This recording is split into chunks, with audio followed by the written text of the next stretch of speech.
नमस्कार दोस्तों, मेरा नाम है पंकज। मैंने अभी जो सीरीज़ चालू की है रियल न्यूज़ की, ठीक है? इसमें मैं आपको करंट अफ़ेयर कवर कराता हूँ। ये करंट अफ़ेयर जो है बैंकिंग एंड एसएससी के जो भी एग्ज़ामिनेशन होते हैं, उसमें बहुत ज़्यादा हेल्प करते हैं। तो आज ये मेरा जो सीरीज़ है इसका डे 4 है। तो आज देखते हैं अपनी डे 4 में कौन-कौन सी न्यूज़ है। इस डे 4 में जो मैंने न्यूज़ कवर की है वो 25 फरवरी 2026 की कवर की हैं। तो आइए चलते हैं कौन-कौन सी न्यूज़ इम्पोर्टेंट हैं, जो हमारे एग्ज़ाम में इम्पोर्टेंट रहती हैं। तो सबसे पहली न्यूज़ है इंडिया में। देखिए इलेक्शन जो कराता है ना, इंडिया में जो भी इलेक्शन होते हैं, अब टोटल इंडिया में जो इलेक्शन होते हैं ना वो 8 टाइप के इलेक्शन है, 8। ठीक है। अभी 8 तरीके कौन कौन से इलेक्शन है। सबसे पहला तो जो भारत में इलेक्शन होता है वो होता है राष्ट्रपति का। दूसरे नंबर पे जो इलेक्शन होता है वो होता है भारत में उपराष्ट्रपति का।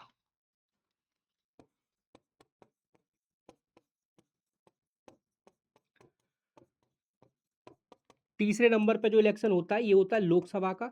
चौथे नंबर पे ये होता है राज्यसभा का। ठीक है। 5वें नंबर पे जो होता है, ये होता है विधानसभा जो होती है राज्यों की अलग-अलग लेजिस्लेटिव असेंबली। जैसे फॉर एग्ज़ाम्पल के तौर पर 2026 में अभी अप्रैल या मई के महीने में पश्चिम बंगाल में विधानसभा के चुनाव होंगे। 6वें नंबर पे क्या रहता है?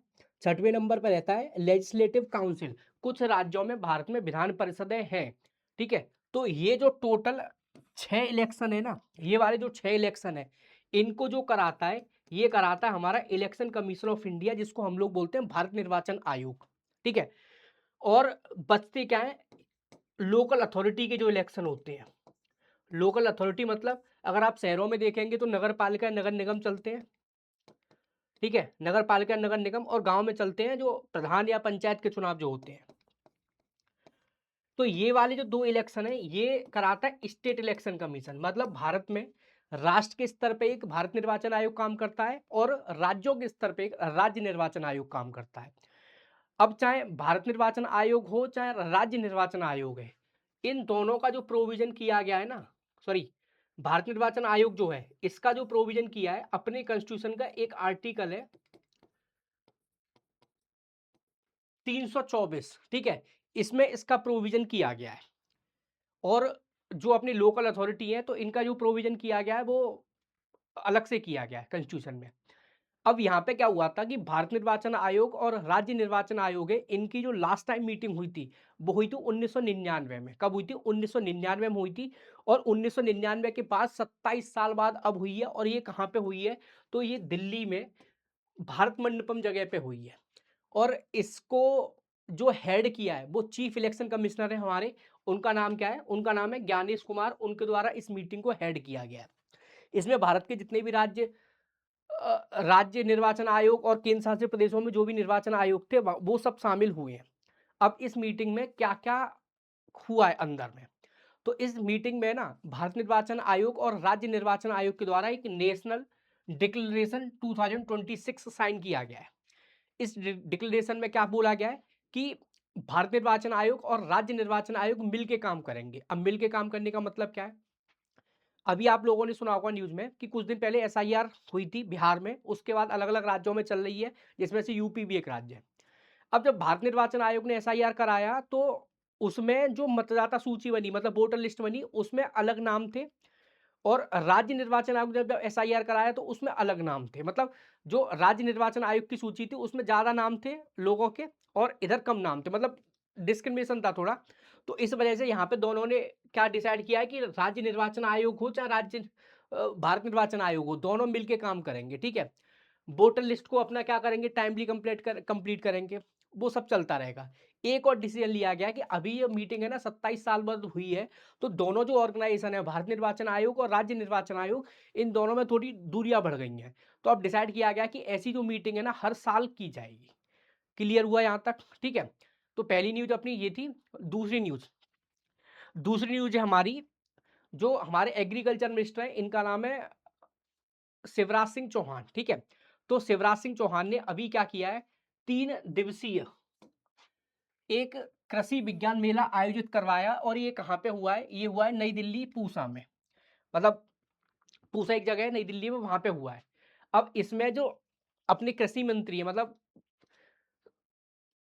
कृषि मंत्री एग्रीकल्चर मिनिस्टर शिवराज सिंह चौहान इन्होंने कुछ एक तरह से गाइडलाइंस दी है कि ऐसी चीज़ों को फॉलो किया जाएगा। अब वो गाइडलाइंस क्या है? सबसे पहला बोला गया है कि अगर कोई भी ऑर्गेनाइजेशन या कोई भी राज्य सरकार किसानों का पैसा रोकेगी, अब किसानों का पैसा रोकने का मतलब क्या है?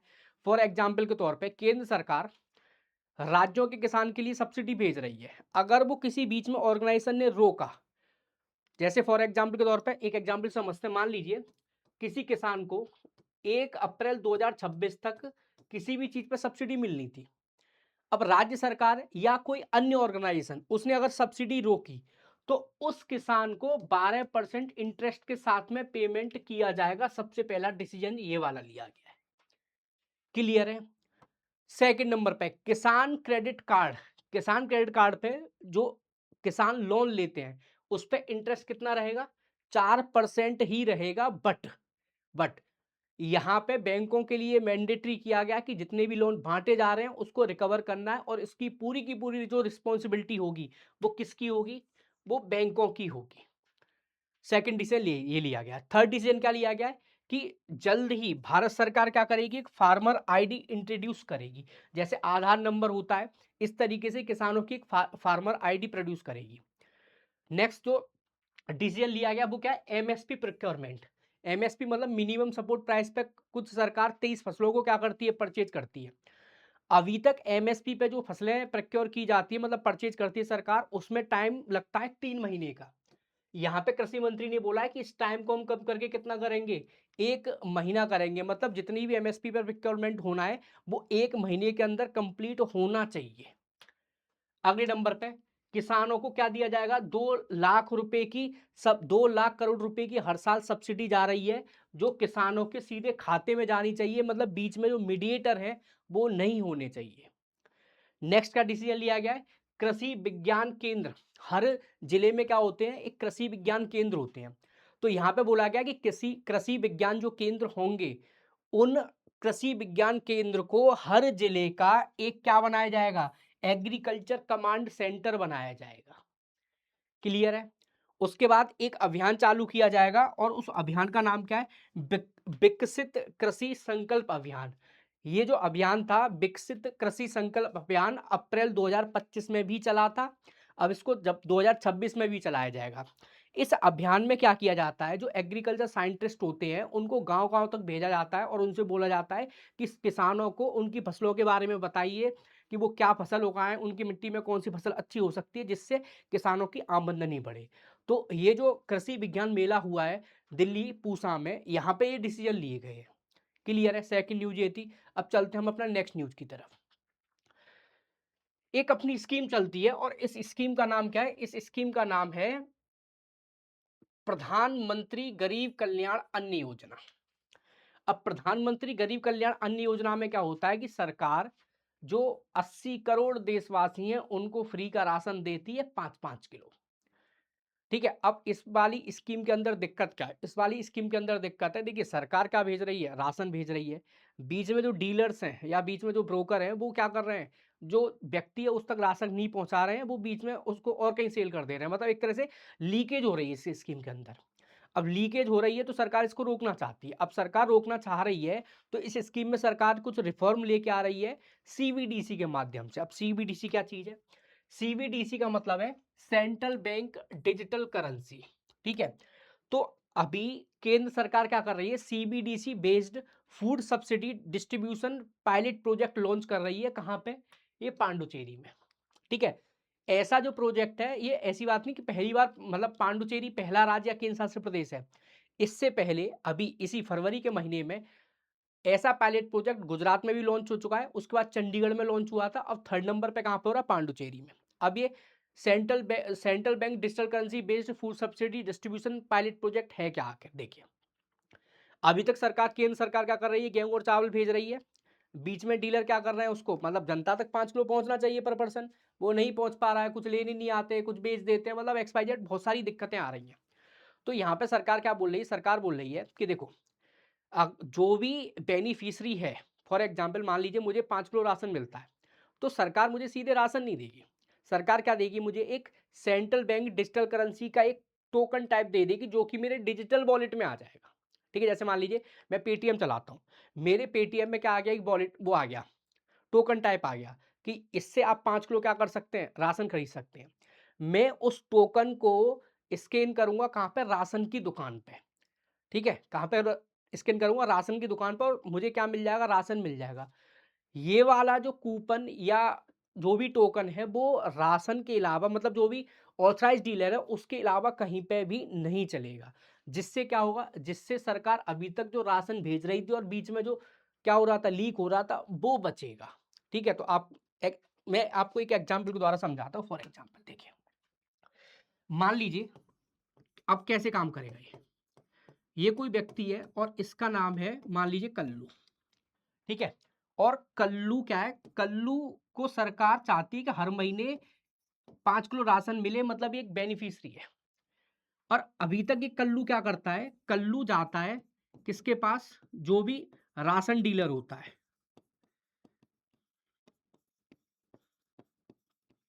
ठीक है? राशन डीलर से लाता है।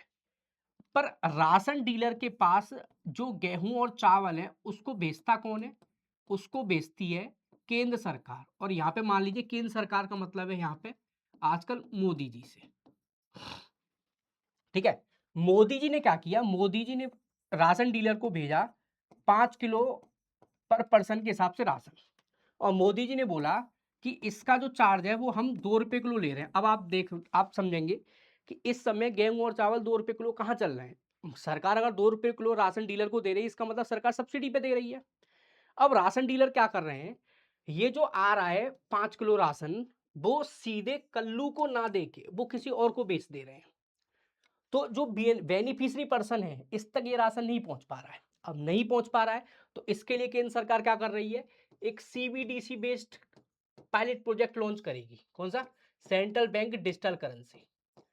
अब सेंट्रल बैंक डिजिटल करेंसी कैसे काम करेगा समझिए, मार्केट में 5 किलो जो गेहूं या चावल की कीमत है, एक एग्जाम्पल के तौर पर 30 रुपए किलो है, ठीक है? तो यहाँ पे इसकी कॉस्ट कितनी आई, 150 रुपए, 150 रुपए आई। तो सरकार क्या करेगी, सरकार कल्लू के डिजिटल वॉलेट में, कल्लू के डिजिटल वॉलेट में सीधे 150 रुपए भेज देगी एक टोकन के रूप में, ठीक है?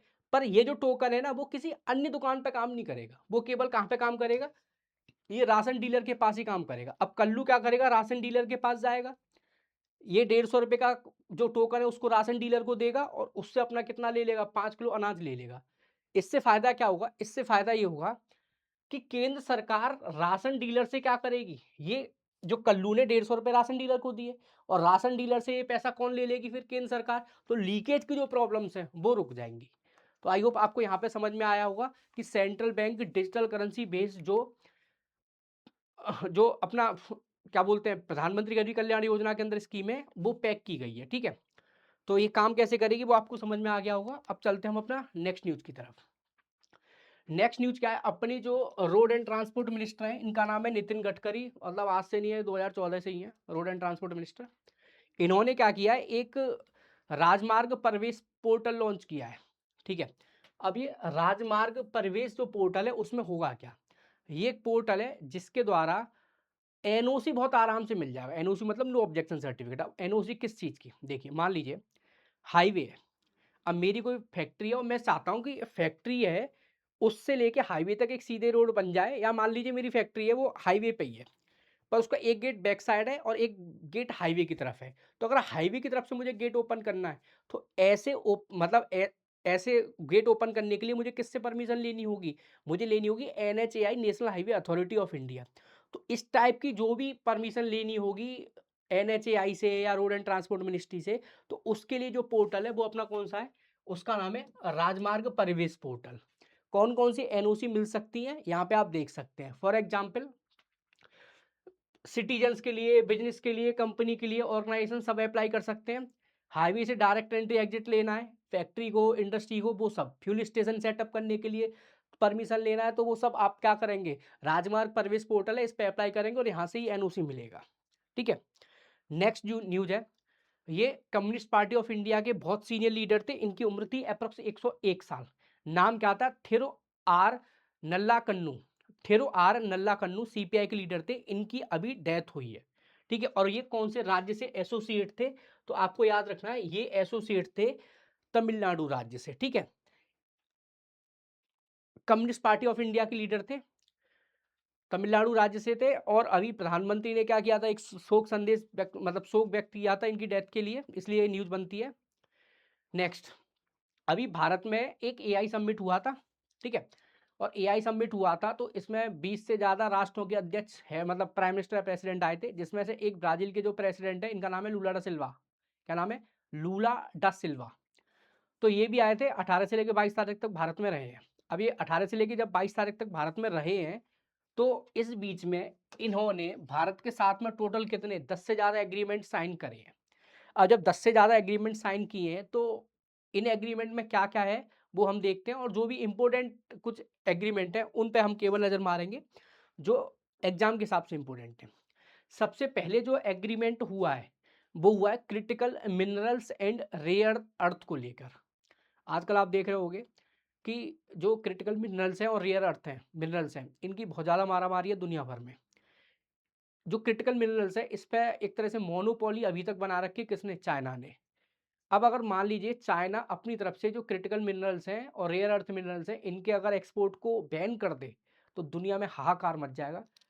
इलेक्ट्रिक व्हीकल, सोलर पैनल, इन सब मतलब इनकी मैन्युफैक्चरिंग एक तरह से रुक जाएगी।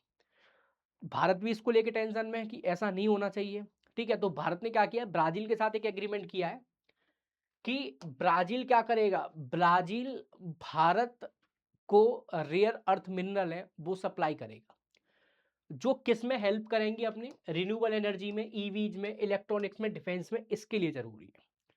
दूसरे नंबर पे एग्रीमेंट क्या हुआ, अभी एक और क्रिटिकल मिनरल्स में ये देखते हैं कि दुनिया भर में सबसे ज्यादा जो critical minerals and rare earth minerals हैं वो किस देश के पास है। तो आप ये लिस्ट यहाँ पे आप ग्राफ देखिएगा, दुनिया में अगर आप देखेंगे ना, तो सबसे ज्यादा जो क्रिटिकल मिनरल्स हैं वो किसके पास है?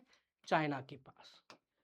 दुनिया का एप्रोक्स 60 से लेके 70% तक जो क्रिटिकल मिनरल्स हैं, उनको क्रिटिकल रेयर अर्थ मिनरल्स हैं, उनको कौन प्रोड्यूस करता है? चाइना करता है।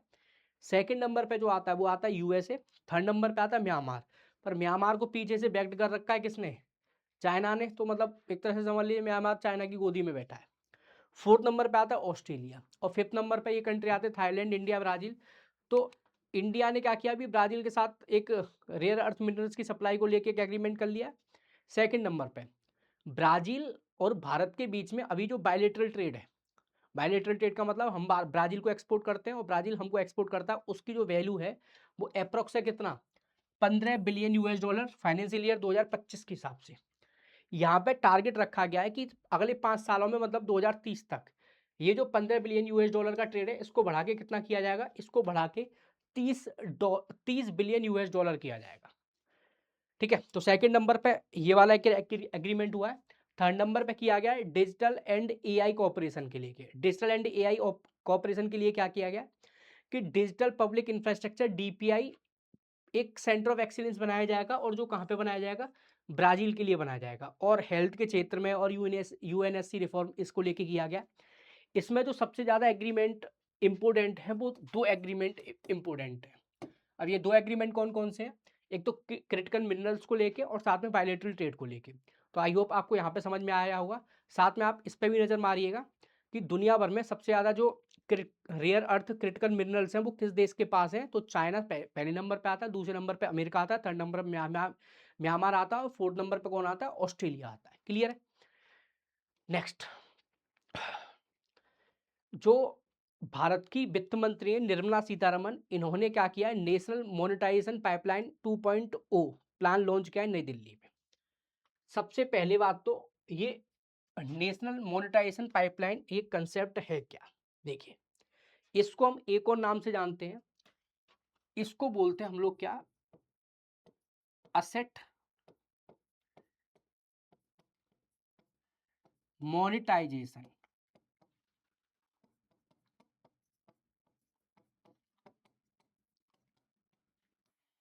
अब ये असेट मोनेटाइजेशन ये टर्म है क्या? ठीक है, देखिए, सरकार क्या चाहती है? सरकार चाहती है कि उसकी जो भी असेट है ना, उसको, देखिए पहली बात तो मोनेटाइजेशन का मतलब क्या है? मोनेटाइजेशन का मतलब है किसी भी चीज को हम किस में कन्वर्ट कर दें? मनी में कन्वर्ट कर दें। अब असेट मोनेटाइजेशन का मतलब क्या है? देखिए, यहाँ सरकार के रेफरेंस में कि सरकार की बहुत सी असेट है, जो सरकार के लिए अभी काम की नहीं है। तो सरकार चाहती है कि उनको हम लीज पे दे दें और जिससे सरकार के पास क्या आ जाए, कुछ पैसा आ जाए। एग्ज़ाम्पल समझा रहा हूँ।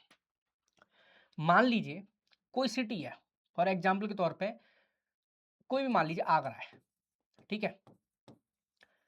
अब आगरा में सरकार ने क्या बना रखा है? ये पूरा एक एयरपोर्ट बना रखा है। अब आपको पता है कि आगरा में बहुत ज़्यादा फ्लाइट तो आती भी नहीं है, ठीक है? एक तरह से ये जो एयरपोर्ट है, वो इनएक्टिव पड़ा हुआ है। इसका अभी कोई फिलहाल काम नहीं है, ठीक है? सरकार क्या बोले? सरकार बोले रिलायंस इंडस्ट्रीज लिमिटेड से, आरआईएल से, मुकेश अंबानी से कि ऐसा करो, ये जो एयरपोर्ट है ना, इसको 100 साल के लिए अपने पास लीज पे दे लो। कितने साल के लिए? 100 साल के लिए। और इसके बदले में हमें कितना रुपया दे देना? 10,000 करोड़ रुपया दे देना बस। आप अपना इस एयरपोर्ट पे कुछ भी काम करो। तो ऐसे जो प्लान होते हैं ना, इसको हम क्या बोलते हैं? Asset monetisation plan. और इसी को नाम क्या दिया गया है? इसी को नाम दिया गया है नेशनल मोनेटाइजेशन पाइपलाइन, ठीक है? इसमें सरकार अपनी किसी चीज को बेच नहीं रही है, सरकार केवल अपनी जो चीज है ना, उसको लीज पे दे रही है, मतलब एक तरह से रेंट पे दे रही है। अच्छा, अभी ये जो नेशनल मोनेटाइजेशन पाइपलाइन है, ये 2.0 लॉन्च हुआ है। इसका मतलब इससे पहले नेशनल मोनेटाइजेशन प्लान 1 चलता था। ये जो नेशनल मोनेटाइजेशन प्लान है, ये जो चालू हुआ था, वो सन 2021-22 से चालू किया गया था और 2025 तक के लिए, ठीक है? तो पहले हम देखते हैं नेशनल मोनेटाइजेशन प्लान 1, उसके बाद हम देखेंगे नेशनल मोनेटाइजेशन प्लान 2। इन दोनों में डिफरेंस क्या है और इसमें क्या किया जाएगा 2 में और 1 में क्या था? जब नेशनल मोनेटाइजेशन प्लान 1 लॉन्च किया गया था, उस समय सरकार का टारगेट था कि हम क्या करेंगे, हम 6 लाख करोड़ रुपए कमा के लाएँगे। कितना? 6 लाख करोड़ रुपए कमा के लाएँगे, मतलब अपनी असेट को लीज पे देंगे और वहाँ से हम 6 लाख करोड़ रुपए कमा के लाएँगे। अभी लास्ट सरकार ने क्या किया है? 5.3 5.3 लाख करोड़ रुपया कमा लिया है। मतलब एक तरह से 90% इसमें से अचीव हुआ है। तो सरकार को लगता है कि ये नेशनल मोनेटाइजेशन प्लान है, ये सक्सेसफुल रहा है भारत में। अब सरकार के पास जब इतना पैसा आएगा 5.3 लाख करोड़, तो सरकार इसको क्या करेगी? जो अलग-अलग डेवलपमेंट एक्टिविटी है उसमें लगाएगी। जब सक्सेसफुल रहा तो सरकार को लगा कि हम क्या करते हैं, नेशनल मोनेटाइजेशन प्लान 2.0 भी लॉन्च करते हैं, ठीक है? अब नेशनल मोनेटाइजेशन प्लान 2.0 में है क्या? सबसे पहला, इसकी जो ड्यूरेशन है, अवधि है, वो 2026 से लेके 2030 तक चलेगी, मतलब 5 साल का ड्यूरेशन है। इसका भी एवरेज कितना था? 5 साल ही था, 2021 से लेके 2025 तक का। इसमें टारगेट था 6 लाख करोड़ रुपए कमा के लाने हैं, जिसमें से 5.3 लाख करोड़ कमा लाए हैं, मतलब 90% टारगेट अचीव कर लिया है। इसमें सरकार का टारगेट है कि हम कितना कमा के लाएँगे? इसमें कमा के लाएँगे 16.72 लाख करोड़ रुपए, मतलब एप्रॉक्स 17 लाख करोड़ रुपए के आसपास कमा के लाएँगे, ठीक है? अब 17 लाख करोड़ रुपए के अब कमा के लाएँगे, तो उसमें से कहाँ-कहाँ से लाएँगे? तो इसमें साफ है, प्राइवेट सेक्टर इन्वेस्टमेंट से लाएँगे कितना? 5.8 लाख करोड़ रुपए और गवर्नमेंट को डायरेक्ट जो रिसीप्ट होंगे, वो कितने होंगे? 10.8 लाख करोड़ रुपए। क्लियर है? और ये जो नेशनल मोनेटाइजेशन प्लान 2 है, ये नेशनल मोनेटाइजेशन प्लान 1 के कंपैरिजन में 2.6 टाइम बिगर है। क्लियर हुआ यहाँ तक कि 1 में क्या था, सेकंड में क्या है, क्या टारगेट है? 1 का टारगेट था 6 लाख करोड़ रुपए, पर अभी तक 90% अचीव हो चुका है, मतलब 5.3 लाख करोड़ रुपए। नेशनल मोनेटाइजेशन प्लान है, इसका जो टारगेट है वो है 16.72 लाख करोड़ रुपए, ठीक है? जिसमें से क्या करेगी सरकार, जिसमें से 5.8 है वो प्राइवेट इन्वेस्टर्स के लिए से पैसा लेके आएगी और 10.8 सीधे लेके आएगी। क्लियर है? दोनों को जो ड्यूरेशन था, चाहे नेशनल मोनेटाइजेशन प्लान 1 का हो, चाहे 2 का हो, दोनों की ड्यूरेशन कितना था? 5 साल। ये 2021 में लॉन्च किया गया था और इसका ड्यूरेशन था 2021 से लेके 2025 तक। ये चलेगा 2026 से लेके 2030 तक का, ठीक है? लॉन्च किसने किया है? फाइनेंस मिनिस्टर जो निर्मला सीतारमण है, उन्होंने लॉन्च किया और ये कहाँ पे लॉन्च हुआ है? ये हुआ है नई दिल्ली में। क्लियर हुआ? ठीक है, नेक्स्ट पे चलते हैं। नेक्स्ट है, ये अपने जो एजुकेशन मिनिस्टर हैं, इनका नाम है धर्मेंद्र प्रधान। इन्होंने क्या किया? टीचर ऐप 2.0 लॉन्च किया विद एआई इंटीग्रेशन। अब टीचर ऐप 2.0 है क्या? देखिए, पहले एक टीचर ऐप चलता था, न्यू एजुकेशन पॉलिसी जब 2020 आई थी, तो उसके बाद एक टीचर ऐप बनाया गया था और इसको बनाया गया था भारती एयरटेल के साथ मिलके, ठीक है? अभी इसमें क्या किया गया? इस ऐप में एआई मतलब आर्टिफिशियल इंटेलिजेंस को और मर्ज कर दिया गया है। इस वजह से इसको नाम दे दिया गया कौन-सा? Teacher app 2.0। बस याद अपना ये रखना है कि किसने लॉन्च किया, तो एजुकेशन मिनिस्टर ने लॉन्च किया है। नेक्स्ट नेक्स्ट है स्टेट इलेक्ट्रिसिटी ट्रांजिशन रिपोर्ट 2026 आई है, ठीक है। अब ये वाली जो रिपोर्ट है ना, स्टेट इलेक्ट्रिसिटी ट्रांजेक्शन रिपोर्ट 2026, ये रिपोर्ट सबसे पहली बात किसने बनाई है, तो एक institute of energy economics and financial analysis और एक ग्रुप है एम्बार, इन दोनों ने मिलके ये रिपोर्ट दी है, भारत की इलेक्ट्रिसिटी ट्रांजेक्शन रिपोर्ट। अब इस रिपोर्ट में 3 पैरामीटर्स पे दी गई है रैंकिंग। 3 पैरामीटर्स कौन-कौन से हैं? सबसे पहला है डिकार्बोनाइजेशन, मतलब जो कार्बन उत्सर्जन है उसको क्या करो, कम करो। दूसरे नंबर पे पावर इकोसिस्टम रेडीनेस और परफॉर्मेंस क्या है, और थर्ड नंबर पे मार्केट अनेबल्स। अब इस रिपोर्ट में कौन से राज्य और केंद्र शासित प्रदेश ने अच्छा परफॉर्मेंस किया है, तो सबसे पहला मार्केट अनेबल्स में सबसे अच्छी परफॉर्मेंस रही है उत्तर प्रदेश। उत्तर प्रदेश सरकार ने उत्तर प्रदेश सरकार ने इलेक्ट्रिक व्हीकल में बहुत अच्छी परफॉर्मेंस दिखाई है, ठीक है। रिन्यूएबल एनर्जी की पॉलिसी में बहुत अच्छी परफॉर्मेंस दिखाई है। सेकंड नंबर पे मार्केट अनेबल्स में आंध्र प्रदेश है, और थर्ड नंबर पे कौन सा है, राजस्थान। डीकार्बोनाइजेशन, डीकार्बोनाइजेशन मतलब कार्बन उत्सर्जन कम से कम, इसमें अच्छी परफॉर्मेंस दिखाई है किसने, मतलब टॉप पे आया कर्नाटक, सेकंड नंबर पे आया हिमाचल प्रदेश, और थर्ड नंबर पे आया केरला। मार्केट अनेबल में फर्स्ट नंबर पे उत्तर प्रदेश, सेकंड नंबर पे आंध्र प्रदेश, और थर्ड नंबर पे अपना कौन सा, राजस्थान। अब इस रिपोर्ट में अगर ओवरऑल बात करें, ओवरऑल, ठीक है, ये अगर क्लासिफिकेशन ना देख के ओवरऑल बात करें कि जो स्टेट इलेक्ट्रिसिटी ट्रांजिशन रिपोर्ट है, इसमें ओवरऑल टॉप पे स्टेट कौन सा है, तो सबसे अच्छी ओवरऑल परफॉर्मेंस में महाराष्ट्र है, सेकंड नंबर पर राजस्थान है, थर्ड नंबर पे गुजरात है, ठीक है। टॉप 3 आपको याद रखना है, यही ज्यादातर पेपर में आते हैं टॉप 3, उसके बाद नीचे वाले नहीं आते। तो ये आपको याद रखना है कि स्टेट इलेक्ट्रिसिटी ट्रांजिशन रिपोर्ट किसने बनाई है, कौन टॉप पे आया है, ओवरऑल परफॉर्मेंस में क्या है, डिकार्बोनाइजेशन में क्या है, मार्केट एनालिसिस में क्या है, ये सब है। अब चलते हैं नेक्स्ट, एक किताब है और इस किताब का नाम क्या है, इस किताब का नाम है अटल बिहारी वाजपेयी एक इटरनल स्टेटमेंट की विरासत, ठीक है। एक इटरनल स्टेट्समैन, स्टेट्समैन का मतलब होता है राजनेता। ये वाली जो किताब है ये बीजेपी के एक सीनियर लीडर है विजय गोयल, इनके द्वारा लिखी गई है। पर इस किताब को जो रिलीज किया गया है या लॉन्च किया गया है, वो हमारे जो राष्ट्रपति सॉरी उपराष्ट्रपति हैं, जिनका नाम है श्री सीपी राधाकृष्णन, इनके द्वारा लॉन्च किया गया है। किताब कौन सी है, किताब अपनी ये है, आप देख सकते हैं, ठीक है। नेक्स्ट न्यूज अपनी कौन सी है, नेक्स्ट न्यूज जो गुजरात के मुख्यमंत्री हैं भूपेंद्र पटेल, कौन है, भूपेंद्र पटेल, इन्होंने क्या किया है, इस्कॉन, आपने एक ऑर्गेनाइजेशन सुना होगा, ठीक है, इस्कॉन के मंदिर भी होते हैं, इस्कॉन बहुत बड़ी ऑर्गेनाइजेशन है जिसका हेडक्वार्टर पश्चिम बंगाल में मायापुरी में है, ठीक है। तो इसके जो इस्कॉन के फाउंडर थे, उनका नाम क्या था, उनका नाम था श्रीला प्रभुपाद। श्रीला जो प्रभुपाद है, इनकी एक बायोग्राफी है, और जिसका नाम क्या है, जिसका नाम है विश्व गुरु श्रीला प्रभुपाद। इसको अभी गुजरात के मुख्यमंत्री ने गुजराती भाषा में क्या किया है, लॉन्च किया है, कहां पे, गांधीनगर गुजरात में।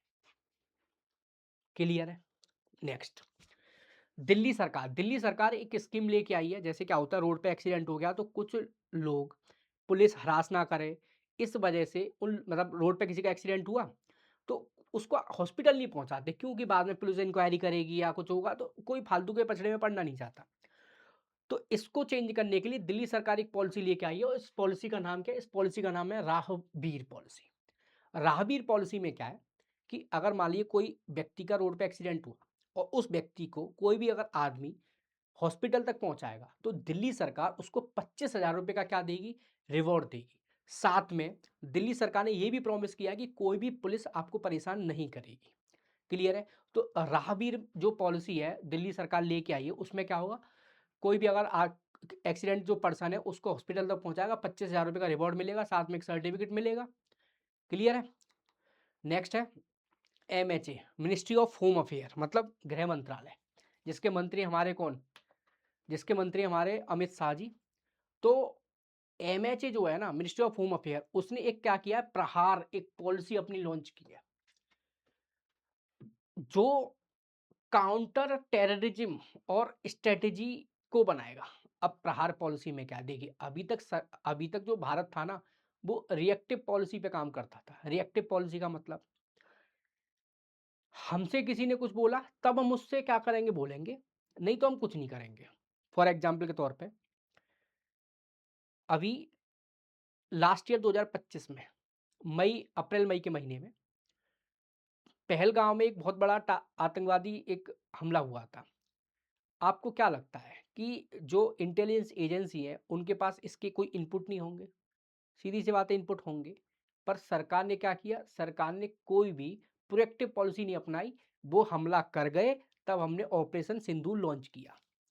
अब यहाँ पे मिनिस्ट्री ऑफ होम अफेयर क्या कह रहा है प्रहार पॉलिसी के अंदर, कि अब भारत है ना रिएक्टिव पॉलिसी नहीं अपनाएगा। ठीक है, अब रिएक्टिव पॉलिसी नहीं अपनाएगा, अब कौन सी पॉलिसी अपनाएगा, अब प्रोएक्टिव पॉलिसी अपनाएगा। प्रोएक्टिव का मतलब कि अगर हमें लगेगा कि ये हमला कर सकता है, उससे पहले हम हमला कर देंगे। जैसे मान लीजिए भारत सरकार को लगा कि पाकिस्तान या चाइना हम पे कुछ हमला कर सकते हैं या कोई आतंकवादी हमला हो सकता है, तो वो सोचेगा तब तक हम उसके ऊपर हमला कर देंगे। इसी को बोलते हैं अपना कौन सा प्रोएक्टिव पॉलिसी। ये मिनिस्टर ऑफ होम अफेयर ने लॉन्च किया प्रहार के नाम से। अब प्रहार में यहाँ पे आप देख सकते हैं PRAHAAR, क्या क्या है इसका मतलब प्रहार का, prevention of terrorist attack to protect Indian citizen and interest. Prevention P का मतलब, आर का मतलब क्या है, आर का मतलब है रिस्पॉन्स, ए का मतलब क्या है एग्रीगेटिंग, एच का मतलब क्या है, एच का मतलब ह्यूमन राइट, ए का मतलब क्या है अट्यूटिंग, दूसरे ए का मतलब क्या है अलाइंग, और लास्ट में आर का मतलब क्या है रिकवरी। ठीक है, तो ये प्रहार है, ये अभी गृह मंत्रालय के द्वारा लॉन्च किया गया। नेक्स्ट, फ्रांस की तरफ से न्यूज कौन सी है? फ्रांस की तरफ से न्यूज है, अभी फ्रांस के जो राष्ट्रपति वो एआई समिट में आए थे, जैसे लूला डा सिल्वा आए थे ब्राजील के राष्ट्रपति, ऐसे फ्रांस के राष्ट्रपति आए थे। तो फ्रांस और भारत के बीच में ना एक 1992 में 1992 में एक एग्रीमेंट हुआ था, और उस एग्रीमेंट को बोलते हैं डीटीएसी। डीटीएसी का मतलब क्या होता है, double taxation avoidance convention. Double taxation का मतलब होता क्या, पहले एक एग्जांपल समझना। एक कंपनी है, इसका नाम क्या है, इसका नाम है थेलिस। थेलिस जो कंपनी है ना, ये एक आईटी कंपनी है। कहां पे, फ्रांस की है ये कंपनी। और ये कंपनी अपनी सर्विस कहां पे भी देती है, इंडिया में। इंडिया में इसका ऑफिस है नोएडा में, सेक्टर 16 में। ठीक है, तो पहले डबल टैक्सेशन अवॉइडेंस समझना, मतलब डबल टैक्सेशन समझना। कंपनी कहाँ की है, थेलिस की, सर्विस कहाँ पे दे रही है, इंडिया में। अब इंडिया में जब सर्विस दे रही है तो सीधी सी बात है, इनकम कहाँ से कर रही होगी, इंडिया से भी कर रही होगी। तो अब इस कंपनी के साथ सरकारें करती क्या है, या ऐसी कंपनियों के साथ सरकारें क्या करती है, कि सबसे पहले अगर इसने कहाँ पे कमाए, इंडिया में कमाया है ना, तो भारत की सरकार इस पे क्या लगाएगी, एक टैक्स लगाएगी। क्यों, भारत सरकार बोलेगी तुम हमारे देश से कमा रहे हो ना, तो हमको टैक्स दो।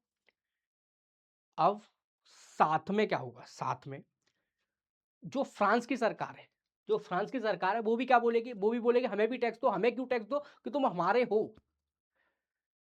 समझ में आ गया? जैसे फॉर एग्जांपल सिंपल मैं इसको एक और टर्म से समझाऊं। मान लीजिए कोई आदमी है, वो आगरा में उसका घर है, पर वो कमाता कहाँ पे, कमाता दिल्ली में। अब दिल्ली में वो किसी रूम पे रेंट, मतलब किसी घर में रेंट पे रह रहा है, तो दिल्ली का जो मकान मालिक है वो भी उससे किराए का पैसा लेगा। क्यों, क्यों लेगा, कि हमारे घर में रह रहे हो, साथ में आगरा में घर है, तो मम्मी पापा पैसे ले रहे हैं, क्योंकि हमारा बच्चा है। इस तरीके से जो बच्चा है ना, उस पर दो तरफ से क्या लगता है, उससे दो तरफ से नुकसान होता है। ऐसी कंपनियों को दो तरफ से नुकसान है कि भारत में भी हम टैक्स दे रहे हैं, साथ में कहाँ पे दे रहे हैं, फ्रांस में भी दे रहे हैं। तो इसको बोलते हैं डबल टैक्सेशन। अब डीटीएसी क्या है, नाम से पता चल रहा है डबल टैक्सेशन अवॉइडेंस कन्वेंशन। मतलब ये जब 1992 में एग्रीमेंट हुआ था ना, तो इसमें ये बोला गया था कि कहीं पे एक जगह पे टैक्स लगेंगे। ऐसा नहीं कंपनी दोनों जगह पे देंगी। अगर फ्रांस की कंपनी है तो भारत में अगर टैक्स दे लग गया उस चीज पे, तो फ्रांस में नहीं लगेगा, अगर फ्रांस पे लग गया तो भारत में नहीं लगेगा। इस तरीके से एग्रीमेंट था। अब इस एग्रीमेंट में क्या हुआ, कुछ बदलाव हुए। अब बदलाव क्या हुआ, सबसे बड़ा जो चेंज किया गया वो किया गया कैपिटल गेन टैक्सेशन पे। अब कैपिटल गेन टैक्सेशन में क्या किया गया चेंज, सबसे पहला कैपिटल गेन में किया गया कि जो भी कैपिटल गेन टैक्स होगा, जो भी कैपिटल गेन टैक्स होगा, वो केवल और केवल कौन चार्ज करेगा, इंडिया चार्ज करेगा, भारत फ्रांस चार्ज नहीं करेगा। समझ में आया? कैपिटल गेन जो टैक्स है उस वो कौन चार्ज करेगा, वो भारत लेगा, फ्रांस नहीं लेगा। सेकंड नंबर पे डिविडेंड इनकम। डिविडेंड इनकम में क्या बोला गया है? डिविडेंड इनकम में बोला गया है कि अगर किसी पर्सन के पास 10% 10% या उससे कम शेयर है, तो उसके ऊपर जो डिविडेंड टैक्स लगेगा वो 5% लगेगा। ये पहले 10% था, और अगर 10% से ज़्यादा है तो उस केस पे कितना लगेगा? 15%। पर ये डिविडेंड इनकम पे जो टैक्स है वो कौन लेगा? वो लेगा फ्रांस की सरकार। तो ये दो मेजर चेंज हुए हैं डीटीएसी में, ठीक है। नेक्स्ट चलते हैं एडीबी। एडीबी मतलब एशियन डेवलपमेंट बैंक, जिसका हेडक्वार्टर फिलीपींस की कैपिटल मनीला में है, ठीक है। एडीबी ने क्या किया? एक भारत की हाउसिंग फाइनेंस कंपनी है जिसका नाम है आवास फाइनेंस, इसके साथ एक एग्रीमेंट किया है जिसमें एडीबी आवास फाइनेंस को 108 मिलियन यूएस डॉलर एप्रोक्स 800 से लेकर 900 करोड़ के बीच में फंडिंग देगा, जिससे आवास फाइनेंस भारत में अफोर्डेबल हाउसिंग प्रोवाइड कर सके, ठीक है। अब क्या क्या होगा इसमें, कहाँ से पैसा आएगा? तो 108 मिलियन है ना, इसमें दो पार्ट में डिवाइड है। 100 मिलियन तो सीधा एशियन डेवलपमेंट बैंक ही देगा अपने कैपिटल रिसोर्स से, और 8 मिलियन की जो अमाउंट है वो एक फंड है जिसका नाम है Canadian climate and natural fund, यहाँ से दिया जाएगा। तो जब मिलके टोटल 108 आएंगे। 108 मिलियन में साफ बोला गया है, क्या बोला गया है कि 70% जो अमाउंट है ना, 70% मतलब अप्रोक्स 70 मिलियन के आसपास जो अमाउंट है वो अफोर्डेबल हाउसिंग लोन के लिए जाएगी। अफोर्डेबल हाउसिंग में भी लोअर इनकम जो ग्रुप है, और लोअर इनकम ग्रुप के लिए जाएगी, और जिसमें से 50% जो अमाउंट है वो केवल और केवल किसको दिया जाएगा? फीमेल को दिया जाएगा। 30% जो पैसा बचता है, जब 70% अफोर्डेबल हाउसिंग में दे दिया तो बचा कितना? 30% बचा। तो 30% जो पैसा है वो किसके लिए दिया जाएगा? वो एमएसएमई लोन्स के लिए दिया जाएगा। क्लियर हुआ यहाँ पे, ठीक है। अब नेक्स्ट कोई न्यूज़ बची नहीं, ये हमारी 15 न्यूज़ थी आज। आई होप आपको ये समझ में आई होंगी। अगर समझ में आई है तो चैनल को लाइक कीजिएगा, सॉरी वीडियो को लाइक कीजिएगा, चैनल को सब्सक्राइब कीजिएगा। Thank you. ये मेरा टेलीग्राम चैनल है, नो योर एक्स। क्यूआर आप स्कैन कर सकते हैं या सीधे टेलीग्राम पे जाके इसको सर्च कर सकते हैं, नो योर एक्स करके, तो मेरा चैनल दिख जाएगा आपको। उसको आप सब्सक्राइब कर लें, जिसमें मैं अपनी वीडियो की लिंक शेयर करता रहता हूँ। साथ में इस लेक्चर की पीडीएफ भी आपको वहाँ पे मिल जाएगी। वीडियो अगर मेरी पसंद आती है तो चैनल को लाइक करें, सब्सक्राइब करें। Thank you.